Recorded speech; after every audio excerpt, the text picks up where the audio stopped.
టీచర్గా జాబ్ చేస్తూ ఉన్నాను. 10 సంవత్సరాలు ప్రైవేట్ ఇన్స్టిట్యూట్లో చేశానండి జాబ్. చేసిన తర్వాత నా ఆత్మీయ జీవితంలో కొంత వెనుకబాటుతనం ఆరంభమైంది.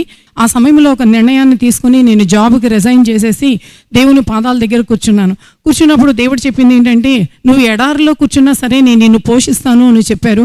ఆ సమయంలోనే నేను గవర్నమెంట్ ఎగ్జామ్కి ప్రిపేర్ అవ్వటం జరిగింది. అప్పుడు నేను దేవునితో ఒక నిబంధన చేశాను, దేవా మీరు కనుక నాకు ఈ ఉద్యోగం ఇచ్చిన ఎడలా నేను 20% నేను నీ సన్నిధికి తీసుకుని వస్తాను, దశం భాగాలే కాదు కానీ ఇంకొక 10% నేను సేవా పరిచర్యకి నేను ఇస్తాను ప్రభు అని ఒక నిర్ణయం చేశాను. మరి దేవునితో ఆ నిబంధన చేసినప్పుడు దేవుడు నా నిబంధనని అంగీకరించిన విధంగానే దేవుడు నాకు గవర్నమెంట్ జాబ్ రావడానికి కృప చూపించారు. ఆ దేవునికి ఏ మాట అయితే నేను నిబంధన చేశానో ఆ రోజు నుంచి ఈ రోజు వరకు కూడా 15 సంవత్సరాల నుంచి కూడా మరి నేను 20% దేవుని యొక్క సన్నిధికి తీసుకుని వస్తూ ఉన్నాను. ఆ విధంగా నేను దేవునికి ఇచ్చి మేళ్లు పొందుకుంటూ ఉన్నాను.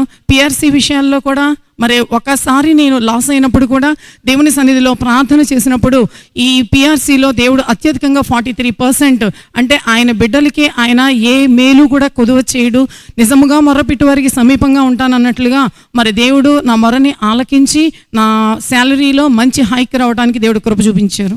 మీ ప్రార్థన అవసరతలు మాకు తెలియచేయండి.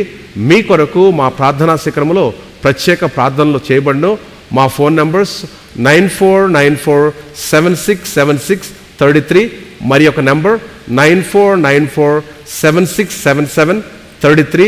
మా అడ్రస్ మెస్సియా ఫెలోషిప్, 100 అడుగుల రోడ్, ఆటోనగర్ గేట్, విజయవాడ. మరలా వచ్చే వారం ఇదే రోజున ఇదే సమయాన్న కలుసుకుందాం. దేవుడు మిమ్మల్ని సమృద్ధిగా దీవించుగాక.